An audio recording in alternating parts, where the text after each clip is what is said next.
si President Duterte, siya na po nakabo, nagsibalik na naman po yung mga adik. Kaya nakakatakot na po talaga. Nakakatakot na po talaga. Oo. Sa totoo lang, ma'am, kung maalala nyo, di ba galing akong Hingoog? Oo. Kasi meron kaming OVP Thanksgiving event doon. May lumapit sa akin doon, ma'am, isang nanay. Sinabi niya sa akin, Inday Sara, meron akong complaint. Tapos sabi niya, ang anak ko, addict. Ang anak ko, may kaso.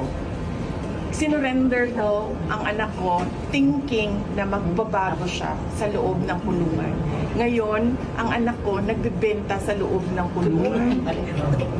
Nakakatakot na po. So, sobrang sama ng loob niya kasi she had to give up yung anak niya ipasok sa kulungan thinking na this will teach the person a lesson, my child a lesson.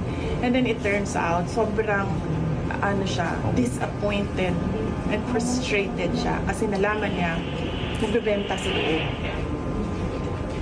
ng droga yung anak niya. Hindi ganitong klaseng bansa ang gusto natin. Walang may gusto ng ganitong klaseng bansa. Pero ma'am, gusto po namin ipaalam sa inyo ng buong pamilya namin. Yun nga po yung sinasabi ko sa social media na isa po ang pamilya ko mula sa uncle, sa tatay ko mismo nakapagbagong buhay po dahil po sa sa administrasyon ninyo at ng buong pamilyang Duterte. Hangga't may Duterte, wala pong gustong magdroga. Yun po ang takot nila sa sa pangalang Duterte. Kaya po yung suporta po sa inyo hanggang sa ibang bansa, hanggang langit po. Sabi nga po, mamatay mabuhay, tutulong at tutulong pa rin po kami sa Duterte. Yes. Yes. Thank you sa suporta ninyo at thank you sa paniniwala ninyo sa trabaho namin.